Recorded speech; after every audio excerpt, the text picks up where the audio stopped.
ভাই আমার দোস্ত আমার, এমন সময় একই পদ্ধতি করলাম, শকুনি উঠতে শুরু করলাম, ভাই আমার ডানার ঝাপট মারতে লাগলাম, ভাই আমার নমরুদকে চাগিয়ে উড়ে নিয়ে যেতে লাগলাম। হৃষ্টপুষ্ট শক্তিশালী চারখানা বড় বড় শকুন ছিল তৎকালীন যুগের, সেই তৎকালীন যুগের শকুনি উড়িয়ে উড়িয়ে নিয়ে গেল বাবা, একেবারে আকাশের একদম অনেক উঁচু পর্যন্ত পৌঁছে গেল। বলে এত যখন বাড়াবাড়ি করছো তোমার আল্লাহকে আমি মেরে ফেলবো। নমরুদ কি বলছে? এত যখন তুমি বাড়াবাড়ি করছো তোমার আল্লাহকে আমি আর রাখবো না, শেষ করে ফেলবো। বলে আমার আল্লাহকে তুমি মেরে ফেলবে? বলে হ্যাঁ। বলে কি করে মারবে? বলে আকাশে আছে তো, যাচ্ছি, দাঁড়াও, আকাশে যাচ্ছি, আকাশে গিয়ে মেরে আসবে। সর্বনাশ, সে কি? বলে হ্যাঁ। ইবলিস শয়তান এসে বুদ্ধি দিল, একটা কাজ করো, বড় বড় চারখানা শকুন নাও। শুকুনি আছে না, শুকুনি, এ গরু মরে গেলে ভাগারে কে খায়? শুকুনি খায় তো, এখন আর পাওয়া যায় না, লুপ্ত হয়ে গেছে প্রায়। বলে বড় বড় চারখানা শুকুনিকে পালন করো, হিষ্টপুষ্ট শক্তিশালী শুকুনি চারখানাকে পালন করো, তুমি তৈরি করো, লালন পালন করো। চারখানা শুকুনি তৈরি করে পুষে নিয়ে তাকে একদম হিষ্টপুষ্ট ক্ষমতাশালী বানিয়ে তার উপর একটা চাল তৈরি করো। চাল তৈরি করে তুমি বসবে, তুমি বসে পড়বে তীর ধনুক নিয়ে। কে বুদ্ধি দিচ্ছে?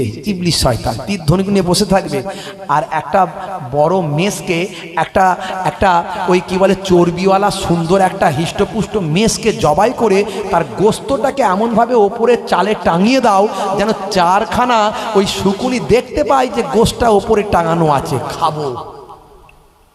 ওই যতই খাবো মনে করবে আর ডানা ঝাপট মারবে, উড়বে, তুমি উড়ে যাবে। কি কায়দা, বুঝতে পারছো? ইবলিস শয়তানের বুদ্ধি সাপ, সে সারা জীবন কুমন্ত্রণা দিয়ে এসেছে, প্রকাশ্যে এবং অপ্রকাশ্যে।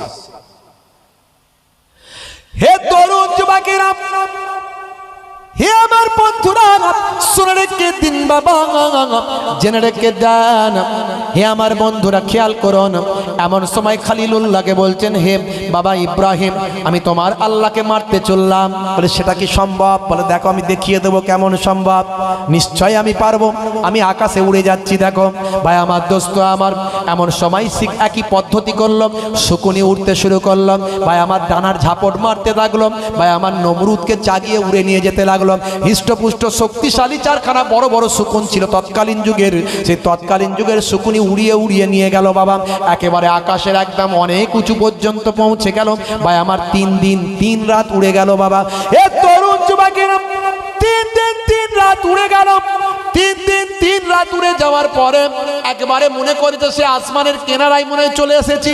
এবার তীর তার অনেক তীর তার লক্ষ্য করে মারতে শুরু করলাম। একটার পর একটা তীর ছুটতে লাগলো আকাশের দিকে, একটার পর একটা তীর ছুটতে লাগলো আকাশের দিকে। আমার আল্লাহ বলছেন, হে জিবরাইল, বড় তার আশা হয়েছে আল্লাহকে মারবে, কিন্তু তাকে অখুশি করার দরকার নাই। তুমি একটা মাছ ধরে মাছটাকে জাবা করে মাছটাকে কেটে মাছের রক্ত লাগিয়ে ওই তার তীরগুলোতে লাগিয়ে দাও, যাতে করে তার তীরের ডগাতে রক্ত পাওয়া যায়, যাতে সে মনে করে আমি ইব্রাহিমের আল্লাহকে হত্যা করে ফেলেছি। আর তীরগুলোকে এমনভাবে ফেঁকো যেন কয়েকটা তীর তার ওই চালের উপর, সে যেখানে বসে আমাকে তীর মারছে তার পায়ের গোড়ায় কয়েকটা রক্তমাখা তীর যেন সেখানে গিয়ে পড়ে, যাতে করে সেই তীরগুলো পেলে বুঝতে পারে রক্ত লেগে আছে, মানে সেই ইব্রাহিমের আল্লাহকে হত্যা করেছে। বুঝতে পারছেন? তাফসীর পড়লে পাবেন, তাফসীরের মধ্যে পাবেন। তাফসীরে কাসাব পড়ে দেখুন, বাইজাবি পড়ে দেখুন, ইবনে কাসির পড়ে দেখুন, তাবারি পড়ে দেখুন, জামাকসারি পড়ে দেখুন, সব নবীদের ঘটনাগুলো পাবেন। কথায় কথা বেড়ে যাচ্ছে। আমি কোরআন থেকে বলেছি যে প্রমাণ দেব রসুলের বেলাদাত আছে না নাই, ঈদে মিলাদুন্নবী আছে না নাই, বলে দেবো বলেছি। আর যদি সময় থাকে নাস্তিকের 3টে উত্তর দেবো বলেছি, কিন্তু কষ্ট হচ্ছে মনে হচ্ছে আপনাদের। একটু হ্যাঁ হু দেন তো দেখি। এই কারা কারা চান না হাত তুলে দেখান তো দেখি। সবাই চান? মাশাআল্লাহ, একবার তাকবীর দেন তো দেখি। নারে তাকবীর। মাশাআল্লাহ। এত যদি রাসূলের ভক্ত, তাহলে রাসূলের এত বিরোধিতা করে কারা? আমি সেই চিন্তা করি, রাসূলের বিরোধিতা করে কারা? এত তো রাসূলের ভক্ত। হায় রে হায়, মাশাআল্লাহ। হে তরুণ যুবকেরা, হে আমার বন্ধুরা, শুনে রেখে দিন বাবা, লম্বা চওড়া করবো না, রাসূলের বেলাদাতা সিরাত নিয়ে বলবো বলেছি, কিন্তু কথাই বেরিয়ে গেল ইব্রাহিম নবীর ছোট্ট ঘটনাটা বলে দিই। হে তরুণ যুবকেরা, হে আমার মুরব্বিয়ানেরা, অনেক বড় লম্বা চওড়া ঘটনা বাদ দিয়ে আমি আপনাদের মাঝখানে বলছি। হযরত ইব্রাহিম খলিলুল্লাহ তার আল্লাহকে আমি হত্যা করেছি কথা মনে করলাম, যখন বাবা কয়েকটা তীর, রক্তমাখা তীর যখন তার পায়ের কাছে এসে, অর্থাৎ ওই চালের উপর পড়লো, যখন শুকুনির মাথার উপর যে চাল করা আছে, যে চালেতে সে বসে আছে, সেই তার পায়ের কাছে চালের উপর যখন পড়লাম, যখন সে দেখতে পেলাম যে তীরের মুখটা ডগাতে রক্ত লেগে আছে, ভাই আমার প্রচণ্ড নমরুদ খুশি হয়ে গেল এবং বিশ্বাস করল যে আমি ইব্রাহিমের আল্লাহকে হত্যা করে দিয়েছি। সে খুশি হয়ে গিয়ে 3 দিন 3 রাত পরে এবার চিন্তা করলাম, এবার আমি 3 দিন 3 রাত ধরে এত উপরে উঠেছি, এবার আমি কেমন করে নিচেতে কেমন করে নামব, কারণ গোস্ততে উপরে টাঙানো, গোস্ত কোথায় টাঙানো আছে, আর শুকুনি কি ভাবছে এবার খাবো, এ খাবো বলে শুধু উড়ে যাচ্ছে, বুঝতে পারছেন, এই মনে হয় খাবো, চিন্তা করছি তো ওপরে টাঙানো আছে, শুকুনি তো উড়ে যাচ্ছে ওপরে, তা আমি নামবোটা কেমন করে, আল্লাহকে তো মেরে দিয়েছি, বলুন নাউজুবিল্লাহ মিন জালিক, নামবো কেমন করে। ব্যাস ফেরাউন আর নমরুদের উত্তম বন্ধু, আর ফেরাউন আর নমরুদের চালা চাম্পট এখন যারা আছে তাদেরও উত্তম বন্ধু কে, ইবলিস শয়তান, সবসময় মন্ত্রণা কুবুদ্ধি দেয়, সে এসে হাজির। চিন্তা করো না, যেমন ভাবে গোস্তটাকে ওপরে টাঙিয়েছো যেন মুখ না পাই, খালি উড়েছে ওপরের দিকে, তেমন ভাবে গোস্তটাকে শুধু নিচের দিকে ঝুলিয়ে দাও যেন মুখ না পাই, নিচের দিকে নামবে। ব্যাস বুদ্ধি দিয়ে দিল কারেন্টের মতো, কাজ হয়ে গেল। সঙ্গে সঙ্গে নমরুদ শুধু গোস্তের এটাকে ঝুলিয়ে নিচের দিকে লাগিয়ে দিল, এবারে নিচের দিকে মুখ করে শুকুনি উঠতে শুরু করলো। ভাই আমার 3 দিন 3 রাত পরে নিচে চলে এলো, এবারে নেমি একদম ফুর্তিতে অহংকারে বুক বাজিয়ে ইব্রাহিম নবীর কাছে খুঁজে খুঁজে এসেছে। এই ইব্রাহিম কোথায় গেল, ডাকো তো দেখি। নমরুদ ডাকছে, নমরুদ ডাকছে, হে তরুণ যুবকেরা, হে আমার বন্ধুরা, শুনে রেখে দিন বাবা, জেনে রেখে দেন। এমন সময় হযরত ইব্রাহিম খলিলুল্লাহকে বলে, দেখো দেখো, এই দেখো তীরের ডগায় রক্ত লেগে আছে, আমি তোমার আল্লাহকে মেরে দিয়েছি। ইব্রাহিম নবী মুচকি হেসে বললেন, হতভাগা, আল্লাহকে মারা কখনো সম্ভব নয়, আল্লাহকে তো দেখা যায় না, যাকে দেখা যায় না তাকে আবার কেমন করে তুমি মারতে পারো। হে তরুণ যুবকেরা, এ কথা শুনে ভাই আমার নমরুদ খেপে গেল। তাহলে এটা কিসের রক্ত? বলে এটা হলো আল্লাহর কৌশল, আমার আল্লাহ বিরাট ক্ষমতার অধিকারী, তোমাকে খুশি করার জন্য নিশ্চয় তীরের ডগাতে রক্ত লাগিয়ে দেওয়া হয়েছে, নিশ্চয় আল্লাহর ফারিস্তারা এই কাজ করে দিয়েছে। সেই সময় দেখতে পাওয়া যায় হে জালেম সেই সময় বলেছিল, হে ইব্রাহিম, তুমি তোমার আল্লাহর সৈন্যদের রেডি করো, তুমি তোমার আল্লাহকে জানিয়ে দাও তোমার আল্লাহর কত সৈন্য আছে, সমস্ত সৈন্যকে আমি ধূলিসাৎ করে দেব। আল্লাহর সৈন্য রেডি করতে বলো, আমি নমরুদ লড়াই করব, আমি নমরুদের সঙ্গে যুদ্ধ হবে। বন্ধুরা আমার, নমরুদ যখনই এরকম করে বারবার বলছে, নিরুপায় হয়ে ইব্রাহিম খলিলুল্লাহ আল্লাহর কাছে হাত তুললেন, আল্লাহ গো, এই তোমার সামনে এত বিয়াদবি করবে আমি আর সহ্য করতে পারি না, মাবুদ তুমি এবার দেখিয়ে দাও, তুমি এবার দেখিয়ে দাও, এত সহ্য করেছি আল্লাহ, এত বলেছি আল্লাহ, এত বুঝিয়েছি, আর হচ্ছে না আল্লাহ, আর পাচ্ছি না, তুমি এবারে দেখিয়ে দাও আল্লাহ, এবারে তুমি ব্যবস্থা করে দাও। আমার আল্লাহ বললেন, লা তাখাফ ওয়ালা তাহজান, হে আমার খলিল, চিন্তা করো না, ভয় করো না, আমি তোমার সঙ্গে আছি, নিশ্চয় আমি তোমাকে দেখাবো। নমরুদকে বলে দাও তার সৈন্য রেডি করতে, আমার সৈন্য আসছে। জোরে হবে না, জোরে হবে না, দরুদ শরীফ আল্লাহুম্মা।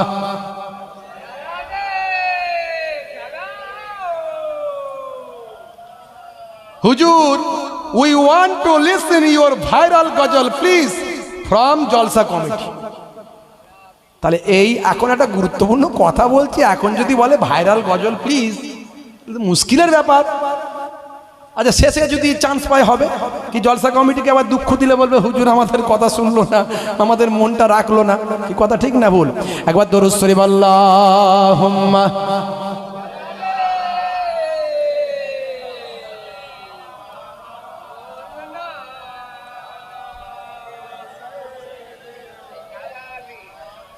আসলে কথা অনেক বলবো ভাবি, বুঝলেন তো, কিন্তু কোনটা যে বলবো আর কোনটা ছাড়বো ঠিক করতে পারি না।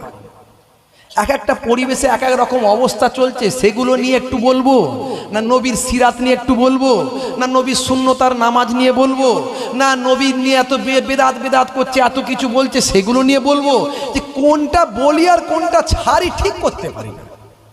বলবো তো অনেক কিছুই ভাবি, মনে করি যে এইটা বলবো ওটা বলবো, এইভাবে একটা প্ল্যান তৈরি করে নিই যে এই সূত্র অনুযায়ী যদি আমি খানিকক্ষণ বলি তাহলে 2 ঘন্টার মধ্যে কমপ্লিট বক্তব্য হয়ে যাবে, মানুষকে কিছু দিয়ে আসতে পারবো। কিন্তু এসে আর ঠিক করা যায় না যে কোনটা বলি আর কোনটা ছাড়ি। একবার দরুদ শরীফ আল্লাহুম্মা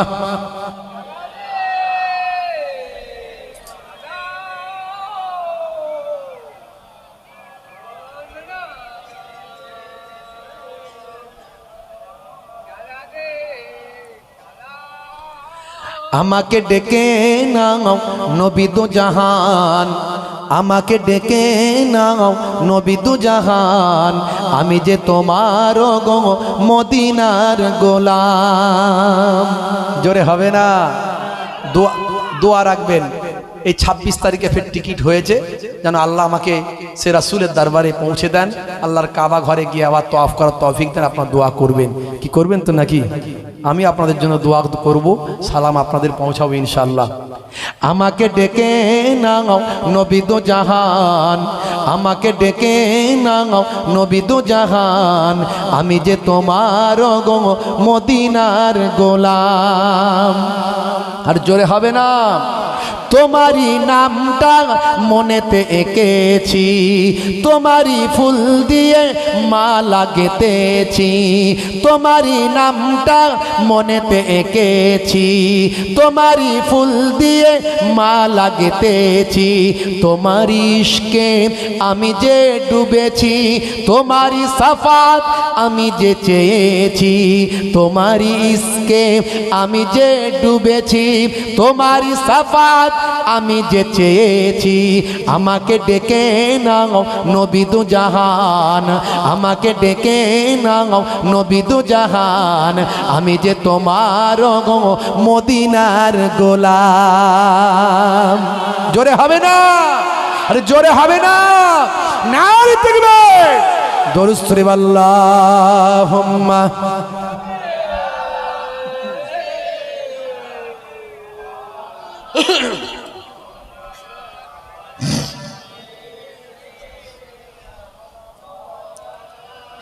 তুমি যে এ ধারাই, তুমি যে এ ধরাই নিয়ে এলে শান্তি, লাখো কোটি হৃদয়ে পেল যে প্রশান্তি।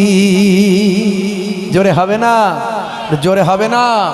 তুমি যে এ ধরাই নিয়ে এলে শান্তি, লাখো কোটি হৃদয়ে পেল যে প্রশান্তি। তোমারই নামেতে কলম ধরেছি, তোমারই নাত আমি কণ্ঠে গেয়েছি। আমাকে ডেকে নাও নবী দু জাহান, আমাকে ডেকে নাও নবী দু জাহান, আমি যে তোমার গো মদিনার গোলাম। আল্লাহুম্মা সাল্লি আলা।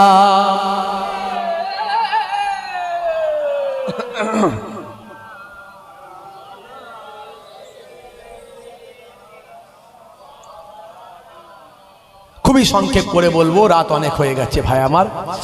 হে তরুণ যুবকেরা, হে আমার বন্ধুরা, শুনে রেখে দিন বাবা, জেনে রেখে দেন হে মুসলমান।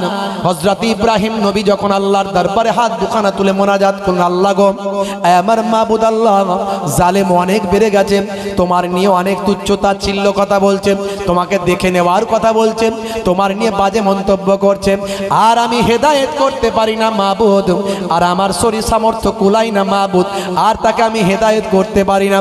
এবার তুমি তোমার জালুয়া দেখিয়ে দাও, তুমি তোমার তোমার কুদরতি ক্ষমতা দেখিয়ে দাও, এই জালেমকে তুমি পৃথিবীর জমিনে ধ্বংস করে দাও।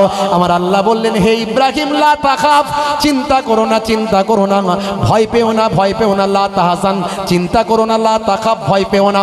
ও ইব্রাহিম, এখনই বলে দাও, জানিয়ে দাও নমরুদকে, বলো সে যেন তার সৈন্যদের একত্রিত করে, আমার সৈন্য আমি আল্লাহ পাঠিয়ে দেব, আমি পাঠিয়ে দেব, তাকে তার সৈন্যকে ঠিক করতে বলো। এমন সময় নমরুদ বলল, ঠিক আছে, দেখছি কি হয়।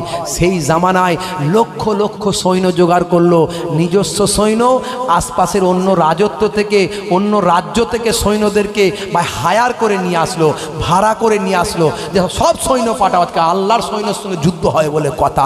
এই আমাকে অস্থির করে ফেলছে ইব্রাহিম, সব সময় আমি তার কাছে ঠকে যাচ্ছি, সব সময় আমি তার কাছে পরাস্ত হচ্ছি, তার আল্লাহকে শেষ করতে পারছি না। আজকে লাস্ট লড়াই হবে, হয় ইসপার না হলে উসপার, হয় আমি মরবো না হলে আল্লাহকে মেরে ফেলবো, নাউজুবিল্লাহ মিন জালিক। তো আমি তার আল্লাহর সৈন্যের সঙ্গে যুদ্ধ, চারিদিকে সমস্ত আশেপাশের রাজত্ব, তার বিরাট রাজত্ব ছিল, তারই লক্ষ লক্ষ সৈন্য এবং আরো সৈন্য হায়ার করে নিয়ে এলো, নিয়ে এসে একত্রিত করে বলে, তৈরি হয়ে গেছি, হে ইব্রাহিম তোমার আল্লাহর সৈন্য কোথায়? নাকি ভয় পেয়ে গেল তোমার আল্লাহর সৈন্য?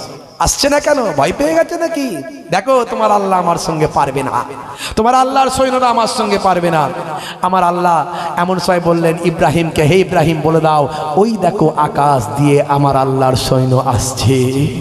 জোরে হবে না?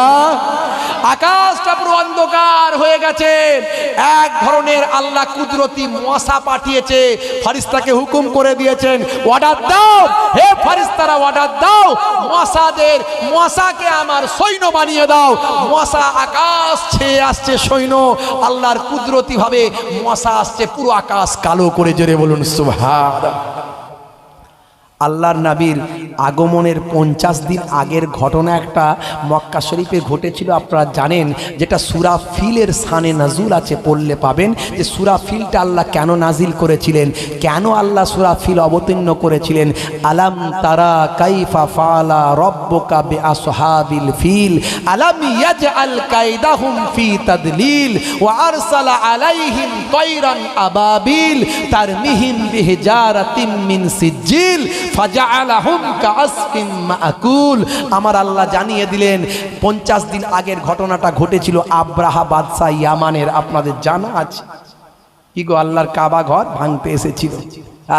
যখন দেখলো কাবা ঘরে, কথায় কথা বেড়ে যাচ্ছে, যখন দেখলো কাবা ঘরে মানুষ সারা পৃথিবী থেকে এসে হজ করে। আগে মানুষ উলঙ্গ অবস্থায় কাবা ঘর হজ করত, ছেলে আর মেয়ে উলঙ্গ অবস্থায় হজ করত, কাবাঘর তোয়াফ করত, প্রদক্ষিণ করত। এই কাবাঘর তোয়াফের সিস্টেমটা কবে থেকে চালু হয়েছে জানেন? প্রথম কাবাঘর কে তোয়াফ করেছিল জানেন? মানুষের মধ্যে প্রথম কাবাঘর তোয়াফ করেছিলেন যিনি, তিনি হলেন জাতির পিতা হযরতে ভাই আমার মনুষ্য জগতের পিতা, তিনি হলেন হযরতে আদম আলাইহিস সালাম। এই কাবা ঘর এ পর্যন্ত 10 বার ভাঙা করা হয়েছে। কবার? 10 বার। কাবা ঘর তৈরি কে করেছে জানেন? অনেকে বলে ইব্রাহিম নবী প্রথম তৈরি করেছে, না, সে জানে না। বাইতুল মামুর কাবা ঘরের যে ডিজাইন, আল্লাহ আকাশের উপর ফারিস্তাদের জন্য একটা কাবা বানিয়েছেন, সেই ঘরটার নাম হলো বাইতুল মামুর। এটা হলো বাইতুল হারাম, ওটা হলো বাইতুল মামুর। ওই বাইতুল মামুরটা যে ডিজাইনে, সেই ডিজাইনে বাইতুল মামুরটাকে প্রদক্ষিণ করে, তোয়াফ করে কারা? ফারিস্তারা। আর তার ঠিক নিচে একই স্টাইলে আল্লাহ তৈরি করতে বললেন ফারিস্তাদের, যে একটা ঘর তৈরি করে দাও ফারিস্তারা। ওই ফারিস্তারা যে ঘরটা তৈরি করলেন, তার ঠিক নিচে একই ডিজাইনের ওই ঘরটার নাম হলো বাইতুল হারাম, ওই ঘরটার নাম হলো মসজিদুল হারাম, ওই ঘরটার নাম হলো কাবা ঘর, যে ঘরটা প্রথম তৈরি করলেন ফারিস্তারা। দেখবেন কাবা শরীফে যারা গেছেন, হজ করেছেন, খানিকটা জায়গায় এরকম এক কোমর মতো, এক বুক মতো ঘেরা আছে খানিকটা, দেখবেন কাবা ঘরের সঙ্গে। দেখেছেন না দেখেন না? যারা হজ করতে গেছেন হাত তুলে দেখাবেন, কারা এখান থেকে হাজি সাহেব আছেন একটু হজ করেছেন, হাত তুলে দেখান তো দেখি কজন আছেন, একটু হাত তুলে। হাজি সাহেব একজন আছেন, আরও কেউ আছেন? হ্যাঁ মাশাআল্লাহ, আপনারা দেখেছেন তো ওই জায়গাটা একটু ঘেরা আছে না, সামনেটা কাবা ঘরের সঙ্গে লাগানো, একসঙ্গে লাগানো, একটু রাউন্ড করে গোল করে ঘেরা আছে, এক বুক মতো। ওই জায়গাটা কাবা ঘরের ভিতরেই ছিল। ওই জায়গাটার নাম হলো হাতিম। ওটা কাবা ঘরের ভিতরেই ছিল। পরবর্তীকালে মোট 10 বার ভাঙা গড়া হয়েছে। বুঝতে পারছেন? কোনো বন্যার সময়, ঝড়ের সময়, ভূমিধসের সময় কাবা ঘর ক্ষতিগ্রস্ত হয়েছে, তারা আবার তৈরি করেছে।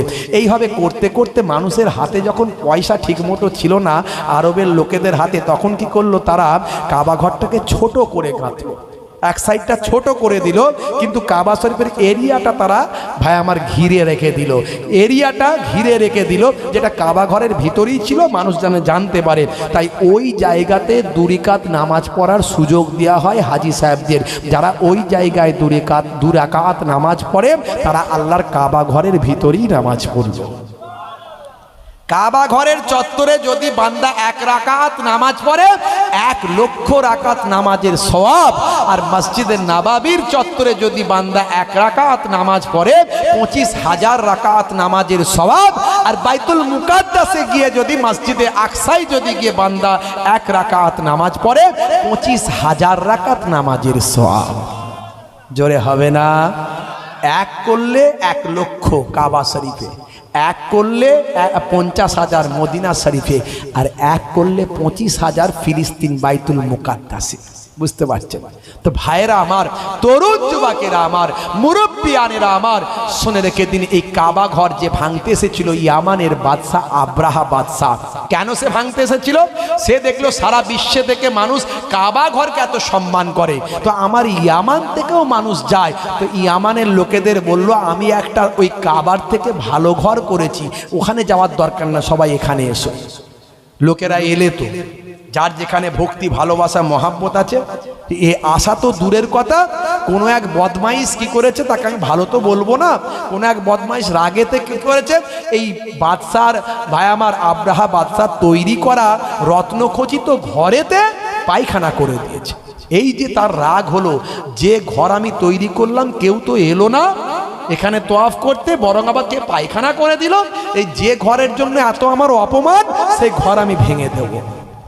তাই সে হাজার হাজার সৈন্যদের নিয়ে কাবা ঘর ভাঙতে গিয়েছিল।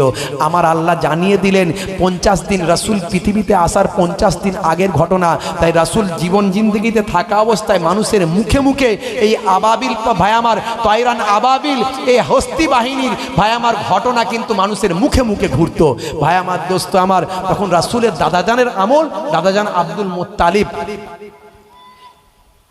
এসে কি করেছিল, আব্রাহা কাবা শরীফ থেকে কিছুটা দূরে একটা তাবু খাটিয়ে সেখান থেকে জানিয়ে দিল যে আমি কাবা ঘর ধ্বংস করব, কাউকে হত্যা করব না, কেউ লড়াই করলে লড়াই করব, না হলে করব না। আমার উদ্দেশ্য কাবা ঘর ধ্বংস করা, আর যাতে করে মক্কার মানুষদের একটু ব্যতিব্যস্ত করা যায়। তাই যার যা পশু চারণ চলছিল, যার যা পশু ছড়িয়ে ছিটিয়েছিল, সব ধরে নিয়ে চলে গেল।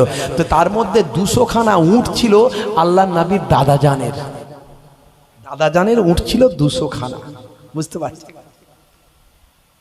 আল্লাহর নবীর দাদাজান গেলেন কয়েকজনকে নিয়ে বললেন, আব্রাহা বাদশার সঙ্গে দেখা করব। বাদশার কাছে নিয়ে যাওয়া হলো যে কুরাইশদের সর্দার এসেছে, কুরাইশদের নেতা এসেছে, কাবা ঘরের খাদেম এসেছে। আব্রাহা বাদশাহ ভাবলো, মনে হয় সে কাবা ঘর যাতে না ভাঙি তার জন্য মনে হয় এসেছে। ঠিক আছে, আসতে দাও, সর্দার লোক। এক রাওয়ায়েতে পাওয়া যায়, হে তরুণ যুবকেরা, আল্লাহর নবীর নূরকে আল্লাহ সবচেয়ে প্রথম সৃষ্টি করেছিলেন।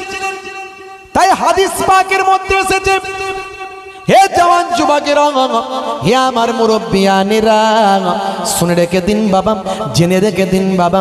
বিশ্বনবী বলেন, হযরতে আদম যখন ধুলোয়ার বালির সঙ্গে গড়াগড়ি করছিলাম, তার আগে বহু পূর্বেই আমি রাসূলকে, আমার আল্লাহ, আমি রাসূলের নূরকে আমার আল্লাহ সৃষ্টি করেছেন। আমাকে আল্লাহ বহু পূর্বে থেকেই সব কিছুকে সৃষ্টি করার আগে আমার আল্লাহ, আমি মুহাম্মাদুর রাসূলুল্লাহর নূরে মুহাম্মাদিকে আমার আল্লাহ সৃষ্টি করেছেন। হে তরুণ যুবকেরা, হে আমার মুরব্বিয়ানেরা, শুনে রেখে দিন বাবা, জেনে রেখে দেন, সে হযরতে রাসূল পাক সাল্লাল্লাহু আলাইহি সাল্লামের নূরকে আমার আল্লাহ আর সে আজিমের নিচে সুন্দর করে রেখেছেন। আপনারা ওয়াজের মাধ্যমে শুনেছেন, এক সময় আল্লাহর নবী হযরতে জিবরাইল ফারিস্তাকে বলেছিলেন যে ইনি হলেন তোমার ছোট চাচা। আল্লাহর নবীর বেটি ফাতেমার সঙ্গে পরিচয় করাতে গিয়ে, আম্মাজান ফাতেমার সঙ্গে পরিচয় করাতে গিয়ে ছোট চাচা বলে সম্বোধন করেছিলেন ইব্রাহিম না হযরত বাবা জিবরাইল ফারিস্তা ক্ষুণ্ণ হয়েছিলেন।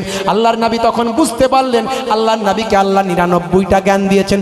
একটা জ্ঞানে পৃথিবীতে এত উন্নতি, ভাই আমার আকাশ বাতাস মানুষ, ভাই আমার পরমাণু বোমা থেকে, ভাই আমার দোস্ত আমার আজকে মানুষ পরমাণু বোমা থেকে কি বলে, ভাই আমার ক্ষেপণাস্ত্র থেকে শুরু করে জলযান থেকে শুরু করে কত কিছু তৈরি করছেন, অণু পরমাণু তৈরি করছেন। হে তরুণ যুবকেরা, সেই একটা জ্ঞানের বদাউলাতে আর 99টা যাকে আল্লাহ জ্ঞান দিয়েছেন, সেই আপনারা আমার নবী মানুষের দেখলেই বুঝতে পারেন, কোনো ফারিস্তার চেহারা দেখলেও বুঝতে পারেন ফারিস্তার মধ্যে কি চলছে। সেই সময় নবী বললেন, ভাই জিবরাইল আপনাকে একটু অখুশি মনে হচ্ছে। হ্যাঁ হুজুর, আমি একটু মনটা খারাপ করছে, এই জন্যই আপনি আমার পরিচয় দিলেন ছোট চাচা। আমার তো বড় চাচা হওয়া উচিত। তার কারণ হলো যত নবী পাইগম্বার পৃথিবীতে এসেছে সবার কাছে তো ওহি আমি জিবরাইল ফারিস্তাই দিয়েছি, আদম নবী থেকে শুরু করে আপনি পর্যন্ত সবার কাছে। তো আপনি ছোট চাচা আমাকে কেন বললেন? আল্লাহর নবী বললেন, এ ওয়াজ আপনারা শুনেছেন, আমি মনে করাচ্ছি। আল্লাহর নবী বললেন, ভাই জিবরাইল, আচ্ছা আপনার বয়স কত? বলে, হুজুর আমার কি আর বয়সের হিসাব আছে? আল্লাহ সমস্ত কিছু সৃষ্টির আগে ফারিস্তাদের সবার আগে আমাকে সৃষ্টি করেছে। তা আচ্ছা জিবরাইল, কোনো বয়সের হিসাব নাই, কিন্তু কোনো সেই সময়কার কোনো নিশানার হিসাব আছে? কিছু নিশানা কোনো কিছু, অনেকে বলে না আমার বড় বন্যার সময় জন্ম, আমার বয়স ডেট জানা নাই, কিন্তু মা বলে বড় বন্যার সময় তোর জন্ম, ডেট আর বার্থটা আমার মনে নাই বা আমি জানি না। এখন একটা অন্য লেখা আছে বটে, কিন্তু অরিজিনালি আমি জানি না আমার বড় বন্যায় জন্ম, বলে তো। আচ্ছা তুমি কি এরকম কোনো নিশানা কিছু আছে নাকি তোমার? বলে, হ্যাঁ হুজুর একটা নিশানা আছে। আমার জন্মের পরে আমি আরশে আজিমের দিকে তাকিয়ে দেখতাম একটা সুন্দর তারকা নক্ষত্র দেখতে পেতাম। জোরে বলুন সুবহানাল্লাহ। আচ্ছা জিবরাইল ভাই, ওই নক্ষত্র তুমি কবার দেখেছো, কবে কবে দেখেছো? বলে, হুজুর ওই নক্ষত্র আমি একবার দেখতাম, আবার 70,000 বছর দেখতে পেতাম না, আবার তারপরে একবার দেখতাম, আবার 70,000 বছর দেখতে পেতাম না। তাই নাকি? ওরে বাপরে বাপ, সে কি, তাহলে অনেক ব্যাপার। তাহলে আচ্ছা ওই নক্ষত্র তুমি কতবার দেখেছো? বলে, হুজুর আমি তারপর থেকে হিসাব করেছি, আমি আমার লাইফে 72,000 বার দেখেছি। জোরে হবে না? তার মানে বয়সটা কত বুঝতে পারছেন তো জিবরাইল ফারিস্তার? হ্যাঁ, বয়সের একটা হিসাব না বললেও একটা নিশানা দিলেন, একটা বুঝিয়ে দিলেন। আল্লাহর নবী বলেন, আচ্ছা তুমি কবে থেকে ওই তারকা দেখতে পাও না? বলে, যেদিন থেকে আদম নবীর জন্ম হয়েছে সেদিন থেকে আমি আর দেখতে পাই না। বলে, শুনে রেখে দাও ভাই জিবরাইল, ওই যে তারকাটা তুমি দেখতে পেতে, ওই তারকাটাই হলাম আমি, নূরে মোহাম্মদী। জোরে হবে না? আদম নবীকে সৃষ্টি করার পরে রূহ যখন নাক দিয়ে ঢোকানো হলো, এত বিরাট দেহ, রূহ তার গিয়ে থাকতে পারে না, রূহ বেরিয়ে চলে আসে। যিনি 9.5 বছর হায়াত আল্লাহ দিয়েছিলেন আদম নবী, হে তরুণ যুবকেরা, সে আদম নবীর বিরাট চেহারা শরীর, রূহ বেরিয়ে চলে আসে। রূহ এসে বলে, আল্লাহ আমি তার ভিতরে থাকতে পারি না, প্রচণ্ড অন্ধকার, ভয়ঙ্কর ব্যাপার, আমাকে ভীষণ ভয় পাচ্ছে, কোনো আলো নাই, জ্যোতি নাই। আল্লাহ বলেন, ঠিক আছে দাঁড়াও। ওই নক্ষত্রকে, ওই তারকাকে আর সে আজিম থেকে ওই নূরকে নিয়ে এসে আদম নবীর পেশানিতে আল্লাহ বসিয়ে দিলেন। জোরে হবে না? এবারে নাক দিয়ে রূহ আবার পাঠালেন, রূহকে জিজ্ঞাসা করলেন, এবারে কমফোর্টেবল? বলে, একদম ইয়েস আল্লাহ, এবারে একেবারে আমার সুইটেবল এরিয়া, কোনো সমস্যা নেই, এবারে থাকতে আমি পারবো। আল্লাহ বললেন, ঠিক আছে। ওই নূর আর নূরে মোহাম্মদী আদম নবীর পেশানিতে দিলেন, তারপরে শীষ নবীর কাছে গেল, সেই নূর মুনতাকিল হতে হতে হতে হতে আব্দুল মুত্তালিব পর্যন্ত পৌঁছেছিল। জোরে হবে না? আব্দুল মুত্তালিব থেকে আব্দুল্লাহ, আব্দুল্লাহ থেকে আমাদের নবী জনাবি মুহাম্মদুর রাসূলুল্লাহ সাল্লাল্লাহু আলাইহি সাল্লাম। তো আব্দুল মুত্তালিব তখন যখন বাদশার কাছে গেল, কথিত আছে, এক রাওয়ায়েতে পাওয়া যায়, অন্য রওয়ায়েতে এই কথা লেখা হয়নি, কিন্তু এক রওয়ায়েতে লেখা হয়েছে। যাই হোক, আল্লাহ আলাম। তো যাই হোক, এক রওয়ায়েতে লেখা আছে নূরে মোহাম্মদী ওয়ালা ওই চেহারা, অর্থাৎ নূরওয়ালা ওই সুরাত যখন আব্দুল মোত্তালেব মক্কার কুরাইশদের সর্দার যখন বাদশার তাঁবুর মধ্যে গেল, তখন তাঁবু থেকে তখন ভাই আমার সেই সিংহাসন থেকে সে থরথর করে যেন নড়ে উঠল, তাকে দেখে যেন অস্থির হয়ে গেল, সে আর সহ্য করতে পারল না, উঠে দাঁড়িয়ে পড়ল এবং আব্দুল মোত্তালেবকে ওয়েলকাম জানিয়ে তার সিংহাসনে বসিয়ে দিল। জোরে হবে না?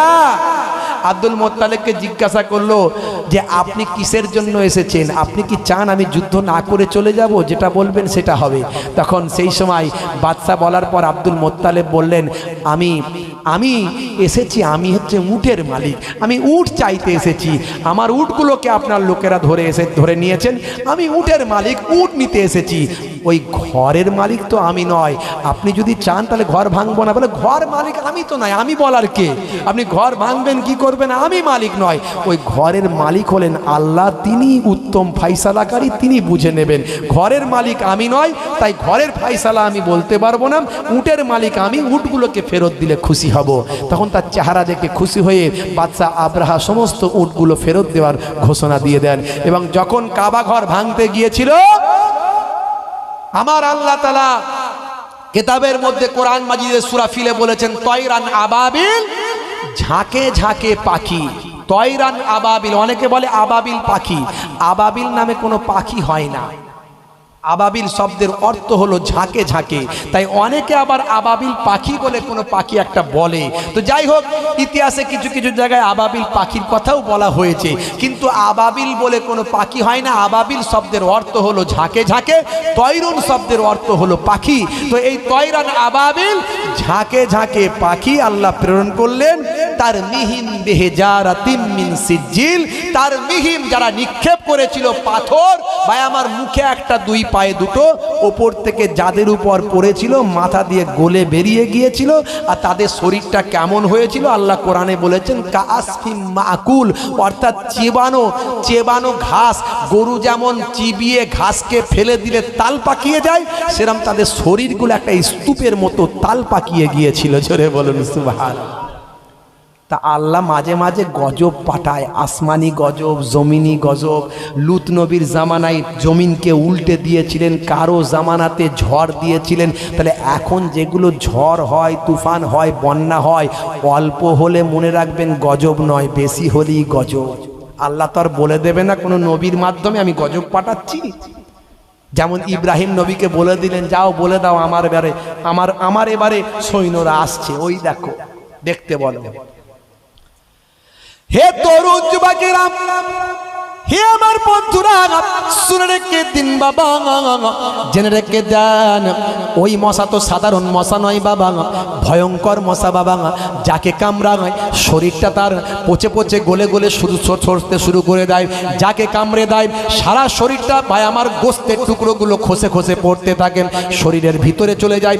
একটাকে মারতে গেলে 10টা মশা নাকের ভিতর দিয়ে, মাথার ভিতর দিয়ে চলে যায়, মাথাতে গিয়ে মাথার মগজটা কয়েক মুহূর্তের মধ্যে খেয়ে ফেলে। ভাই হে তরুণ যুবকেরা, কয়েক মুহূর্তের মধ্যে লাশের স্তূপ হয়ে যায় বাবা। যত লক্ষ লক্ষ বাবা সৈন্য সামন্ত কয়েক মুহূর্তের মধ্যে সব ধ্বংস হয়ে যায়। হে তরুণ যুবকেরা, হে আমার মুরব্বিয়ানেরা, একজন কানাখোরা মশা, কেউ বলছে কানাখোরা মশা ছিল, কেউ বলছে না মশাদের, ভাই আমার মশাদের ওটা সর্দার ছিল। এমন সময় নমরুদের নাকের ভিতর দিয়ে মাথায় চলে গেল, মাথায় গিয়ে টুকটুক করে শুধু কামড়ায়। মাথা যখন ঠুকে তখন আওয়াজ, কামড়ানো বন্ধ করে দেয়। এমন সময় দেখতে পাওয়া যায় দুইজন চাকরকে ফিট করলো শুধু নমরুদের মাথা ঠোকার জন্য। আবার যাইতাই জিনিস দিয়ে ঠুকলে হবে না, খরম দিয়ে ঠুকতে হবে। পায়ের খরম, তৎকালীন যুগের জুতো, এখনকারের খরম যেটা বলি জুতো, পায়ের জুতো, শক্ত কাঠের জুতো, ওই কাঠের জুতো দিয়ে ঠুকলে তবে শান্ত হয়, অন্য কিছু দিয়ে ঠুকলে সে শান্ত হয় না। তাই নমরুদ বললে যেটা দিয়ে ঠুকলে কামড়ানো বন্ধ করে সেটা দিয়েই তোমরা ঠুকতে থাকো, আমার কোনো আপত্তি নাই। আমার আল্লাহর সঙ্গে বিয়াদবি করেছে, আমার আল্লাহ তাকে জুতো পিটা তার চাকর দিয়ে করাচ্ছে। বুঝতে পারছেন? তাহলে আল্লাহর সঙ্গে বিয়াদবি করলে আল্লাহর নবীর সঙ্গে বেয়াদবি করলে, আল্লাহর অলিদের সঙ্গে বেয়াদবি করলে দুনিয়াতে এত জিল্লাত হবে, এত অপমান তাকে আল্লাহ করবেন, দুনিয়াতেও অপমান হবে, আল্লাহর দরবারে হবে। ও পায়ে জুতো দিয়ে মারলে ঠান্ডা থাকছে, অন্য কিছু দিয়ে মারলে ঠান্ডা থাকে না। আবার মারছে মারছে চা করে মারছে, বুঝতে পারছেন? দুজনকে ফিট করেছে মার শুধু। হে তরুণ যুবকেরা, বেশ কয়েকদিন যেতে না যেতে মার বেড়ে যায়। এবারে জোরে মারলে তবে থামে, জোরে মারতে হয় তবে থামে। নমরুদকে বলে, নমরুদ জাপানে আমাদের বাদশাহ, এত জোরে জোরে মারলে কি আপনাকে লাগবে না? বলে অসুবিধা নাই, যত জোর খুশি পারিস মার, আমার কোনো আপত্তি নাই। ওর কাউদের কামড়ানো আমি আর সহ্য করতে পারি না, কামড়ানো বন্ধ করার জন্য যত জোরে পারিস খুশি মার, কোনো অসুবিধা নাই। এমন সময় আরো জোরে মারা শুরু করেন। হে তরুণ যুবকেরাম, হে আমার মুরব্বিয়ানেরাম, এইভাবে মারতে মারতে আরো বেশ কিছুদিন চলে। মারতে থাকলে মার বন্ধ করা যায় না। শেষ পর্যন্ত দেখা যায় আরো জোরে মার, আরো জোরে মার, আরো জোরে মার। এই করতে করতে করতে করতে লোকেরা বলে, এই বাদশাকে এত কষ্ট দিচ্ছ তোমরা কি জোরে মারতে পারো না? বলে আমাদের বাদশা হয় এত জোরে কেমন করে মারি। দেখতে পাওয়া যায় শেষে লোকে বলে তোমাদের বাদশা হলেও কিন্তু বাদশার আরাম পাক, এটা তো তোমরা চাও। শেষে দেখা যায় তারাও বিরক্ত হয়ে গেল, লোকেরাও বিরক্ত হয়ে গেল। শেষে এমন মারা মারে নমরুদের মাথা ফেটে দুখানা হয়ে যায়, দুটুকরো হয়ে মাথা ফেটে গেল, মাথা দুখানা হয়ে মারা গেল। এমন সময় ওই মশাটা টুক করে আবার মাথা থেকে উড়ে চলে যায়। মাথা দুটুকরো হওয়ার পরে দেখা যায় মাথার ভিতরে আর মগজ বলে কোনো ইস্পায় আমার অবশিষ্ট নাই। আমার আল্লাহর সঙ্গে বেয়াদবি করে নমরুদের মারাত্মক পরিণতি হয়েছিল। ইব্রাহিম নবীর সঙ্গে শত্রুতা করেছিল। বাবাজি আমার, তরুণ যুবকেরা আমার, সেই ইব্রাহিম নবী আমাদের নবীর জন্য বিলাদাতের জন্য দোয়া চাইছেন। সূরা আপনার বাকারা, সেখানে গিয়ে আপনি দেখুন কি বলছেন, রব্বানা ওয়াবআস ফীহিম রাসূলাম মিনহুম ইয়াতলু আলাইহিম আয়াতিকা ওয়া ইউআল্লিমুহুমুল কিতাবা ওয়াল হিকমা ওয়া ইউযাক্কিহিম। খুব সংক্ষেপে বলে দিই, দুটো কথা বলে আর ওই নাস্তিকের কথাটা কি শুনতে হবে না শুনলে হবে? শুনতে হবে, না বললে হবে না। রাত তো অনেক হয়ে গেছে। আমার পরের হজরত মনে হয় চলেও এসেছেন নাকি জানি না। জি হ্যাঁ, ভাইজান মনে হয় চলেও এসেছেন। আমার খুব প্রিয় মানুষ, মোহতারাম সম্মানীয় হজরত মাওলানা সাইফুল্লাহ আকুঞ্জি সাহেব। ভাইয়ের আমার, হে তরুণ যুবকেরা আমার, একটুখানি শুনে নিন। বলে কোরআন থেকে দলিল দাও, নাও কোরআন থেকে দলিল নাও। যদি বোঝার ক্ষমতা থেকে আজকে বুঝে নাও, না হলে আর কোনোদিন প্রশ্ন করো না, বিতর্ক করো না। হে তরুণ যুবকেরা শুনে রেখে দাও, রাসূলের বেলাদাত আছে না নাই? কোরআনের থেকে বড় দলিল কিছু হতে পারে না। আমার আল্লাহ বলে দিলেন কিছু কম বেশি 5000 বছর আগে হযরত ইব্রাহিম খলিলুল্লাহ আল্লাহর দরবারে মোনাজাত করে দোয়া চেয়েছিলেন। কি বলেছিলেন? আমাদের রাসূলের বেলাদাতের জন্য বলেছিলেন, আমাদের রাসূলের জন্মের ব্যাপারে বলেছিলেন। কি বলেছিলেন? রব্বানা ওয়াবআস ফীহিম রাসূলাম মিনহুম, আয় আল্লাহ, আয় আমার রব, আপনি প্রেরণ করুন, পাঠান, প্রেরণ করুন, পাঠান। ওয়াবআস ফীহিম, তাদের মধ্যে থেকে রাসূলান, একজন রাসূল, তাদের মধ্যে থেকে একজন রাসূল আপনি দুনিয়ার জমিনে পাঠান। অর্থাৎ আমার বংশধরদের মধ্যে যদি ইব্রাহিম নবীকে জাতির পিতা বলা হয়, তাই যত মানুষ এসেছে সব জাতির পিতা হলেন ইব্রাহিম নবী। ইব্রাহিম নবীর জাতির পিতা বলা হয়। অর্থাৎ আমার আওলাদদের মধ্যে, আমার আফটার জেনারেশনদের মধ্যে, আমার আফটার জেনারেশনদের মধ্যে থেকে আপনি একজন রাসূল পাঠান, রাসূল পাঠান। এই রাসূল পাঠানোর কথা আল্লাহ কোরআন মাজিদে জানিয়ে দিলেন। ইব্রাহিম নবী দোয়া চাইলেন। এই যে রাসূল পাঠানোর কথা বলা হলো, রাসূল পাঠাবেন কোথা থেকে? রাসূল কি আকাশ থেকে নামবে নাকি? রাসূল কি আকাশ থেকে নামবে না মায়ের পেট থেকে হবে? কোনটা জোরে বলে? এই আমরা মায়ের পেট থেকে হয়েছি না আকাশ থেকে এসেছি? আর নবী যে ইব্রাহিম নবী যে দোয়া চাইলেন, রব্বানা ওয়াবআস ফীহিম রাসূলাম মিনহুম, আপনি আমার বংশধরদের মধ্যে থেকে, তাদের মধ্যে থেকে একজন রাসূল পাঠান। পাঠান মানে পৃথিবীতে পাঠান, আকাশে নয়, পৃথিবীতে পাঠান। তা এই পৃথিবীতে পাঠান যে রাসূল পাঠাতে বললেন, এটা রাসূলটা মায়ের পেট থেকেই তো আসবে নাকি? তাহলে মায়ের পেট থেকে আসা মানে জন্ম হওয়া না মৃত্যু হওয়া? কি হওয়া? জন্ম হওয়া। তাহলে একজন রাসূলকে জন্মদিন আমার আমার আওলাদদের মধ্যে থেকে, তাদের মধ্যে থেকে একজন রাসূলের জন্মদিন, পৃথিবীর জমিনে জন্মদিন। কে বললেন এটা? হযরত ইব্রাহিম নবী। পাঠানো মানে জন্ম দেওয়া, অর্থাৎ আগমন করার কথা বললেন, তার মানে মিলাদের কথা বললেন, তার মানে বেলাদাতের কথা বললেন, তার মানে পাঠানোর কথা বললেন, তার মানে জন্ম দেওয়ার কথা বললেন। জোরে বলুন সুবহানাল্লাহ। তাহলে এই আয়াত দ্বারা কি বুঝলেন? জন্মের কথা কোরআনে বলা হলো না? আল্লাহর নবী যে আসবেন, আল্লাহর নবী যে পাঠানোর কথা ইব্রাহিম নবী যে বললেন, তো এটা তার মানে কি? জন্ম দেওয়ার কথাই বললেন যে হে আমার মাবুদ, তাদের মধ্যে থেকে আপনি একজন পয়গম্বর রাসূল পৃথিবীর জমিনে পাঠান, মানে একজন রাসূলের জন্মদিন। জোরে বলুন সুবহানাল্লাহ। এই আয়াত দ্বারা জন্ম দেওয়ার কথাই বোঝা যাচ্ছে, মৃত্যু দেওয়ার কথা নয়, জন্ম দেওয়ার কথাই বোঝা যাচ্ছে। জন্মের আরবি হলো বেলাদাত, মাউলুদ। বাবা আসমানে পাঠানো, পাঠান মানে কি হবে? পাঠাবে, জন্মের মাধ্যমে তো পাঠাবে।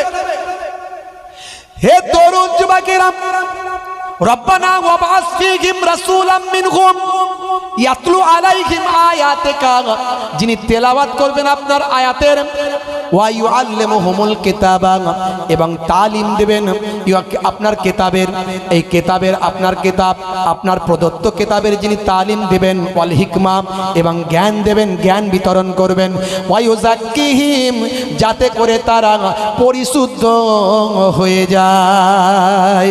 অর্থাৎ হে আমার প্রভু, হে আমার আল্লাহ, আপনি তাদের মধ্যে থেকে একজন রাসূল পৃথিবীতে পাঠান, তাদের মধ্যে থেকে একজন পয়গম্বর পৃথিবীতে পাঠান, যিনি আপনার কিতাব তেলাওয়াত করবেন, যিনি আপনার কিতাব তেলাওয়াত করবেন এবং তালিম দেবেন এবং হিকমা জ্ঞান বিতরণ করবেন এবং তাদেরকে পরিশুদ্ধ করবেন। সেই রকম একজন রাসূল আমার বংশধরদের মধ্যে থেকে আমার আল্লাহ পৃথিবীতে পাঠান। অর্থাৎ আল্লাহর নবী পৃথিবীতে আসবেন। হযরত আল্লাহর নবী দোজাহানের বাদশা নবী বলেছেন, আমি হলাম ইব্রাহিম নবীর দোয়া। তাই ইব্রাহিম নবী যার জন্য দোয়া চেয়েছিলেন সেটা হলো আল্লাহর নবী, আপনার আমার নবী। আমার আপনার নবীর পাঠানোর কথা আমার আল্লাহর কাছে ইব্রাহিম নবী দোয়া চেয়েছিলেন। আর আল্লাহ যে পাঠাবেন, অর্থাৎ আমার আল্লাহ পৃথিবীর জমিনে আপনার আমার নবীর বেলাদাত করবে, মিলাদ করবেন, জন্ম দেবেন। আমার নবী, আমার আপনার নবী যাতে জন্ম দেয়া হয়, তার জন্য আমার আল্লাহর কাছে দোয়া চাইলেন কে? ইব্রাহিম নবী। যদি বলেন আর কোনো দলিল আছে নাকি? কোরআনের একটা দলিলই সমস্ত দলিলের ওপরে। জোরে বলুন সুবহানাল্লাহ। একটা দলিলকে অস্বীকার করলে ঈমান থাকবে না। যদি বলেন আরো কোনো দলিল আছে কিনা, আরো একটা তাহলে দিচ্ছি। এরকম তো অনেক দলিল আছে, আরো একটা দিচ্ছি তাহলে। সূরার নাম সূরা আস-সাফ, আয়াত নাম্বার হলো 6। এই আয়াতের শেষের দিকে আপনি পাবেন, শেষ লাইনে পাবেন, ওয়া মুবাশশিরাম বিরাসূলিন। কার কথা বলা হলো? আল্লাহর নবীর আগে যে নবী এসেছিলেন ঈসা নবী, তিনি সুসংবাদ দিচ্ছেন। মুবাশশিরাম বিরাসূলিন, একজন রাসূলের খুশখবরি, রাসূলের সুসংবাদ কে দিলেন? হযরতে ঈসা নবী। দিয়ে কি বললেন? ইয়াতি মিন বাদ ইসমুহু আহমদ। আল্লাহর কোরআন, আমার পরে একজন পয়গম্বর আসবেন যার নাম হবে আহমদ। জোরে হবে না? জোরে হবে না? তাহলে আমার পরে একজন নবী পৃথিবীতে আসবেন। নবী কি পৃথিবীতে এমনি এমনি আসবেন না জন্ম হবে? জোরে বলেন না রে বাবা। আকাশ থেকে নবী আসবে নাকি? হ্যাঁ, নবীর জন্ম হবে।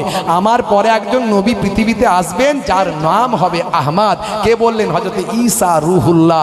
কোরআন মাজিদ সূরা আস-সাফ আয়াত নাম্বার 6 খুলে দেখে নিন। তাহলে রাসূলের জন্মের কথা কোরআনে আছে, অত সহজ নয়। যারা ঈদে মিলাদুন নবী করে, রাসূলের বেলাদাত নিয়ে আলোচনা করে, সিরাত নিয়ে আলোচনা করে, দলিল নিয়ে বসে তারা করে, না হলে করে না।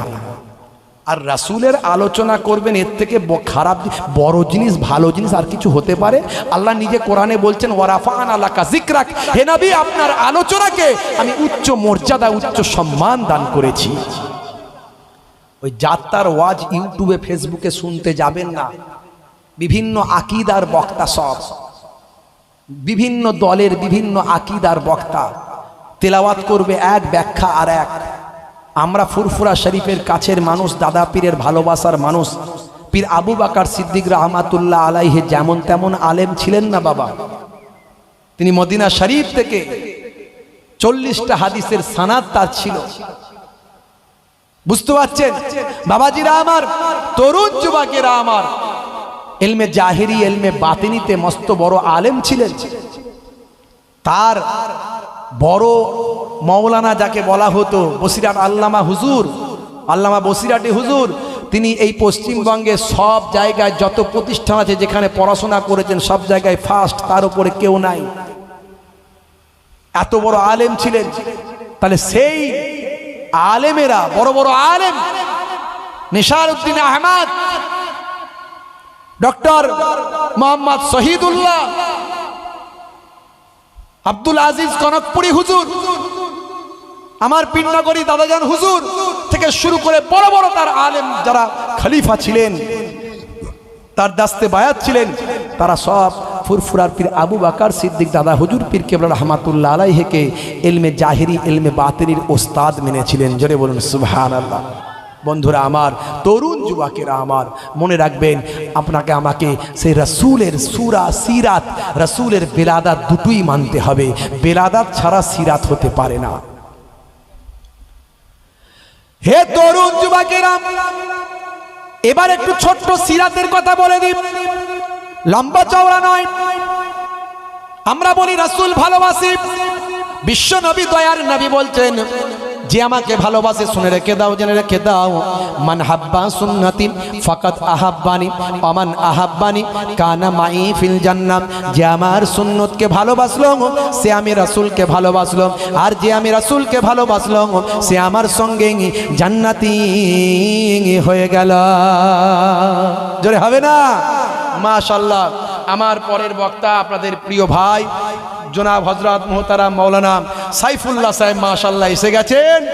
অত্যন্ত যোগ্য আলেম, খুব সুন্দর মাশাআল্লাহ ওয়াজ আপনারা জানেন, জান ঠান্ডা হয়ে যাবে। আমি আপনাদের খেদমত থেকে বিদায় নেব। মাশাআল্লাহ আমার জন্য দোয়া রাখবেন। আমি বসিয়ে রেখে বলাটা পছন্দ করি না। আর খুব প্রিয় মানুষ আমার, খুব ভালোবাসার মানুষ। আপনারা অনেক রাত হয়ে গেছে, আর ফজরের নামাজ আছে, ওটা থাক, পরে হবে, ওটা আজকে নাই, আল্লাহ যদি করে পরে হবে, ইন্টারনেট থেকে পেয়ে যাবেন, তখন শুনে নেবেন। যাই হোক, আল্লাহ রাব্বুল আলামিন যদি কোনোদিন আলোচনা করেন তখন হবে। আপনারা ধীর স্থিরভাবে শোনেন। একবার তাকবীরের ধ্বনি দেন, নারে তাকবীর, নারে তাকবীর।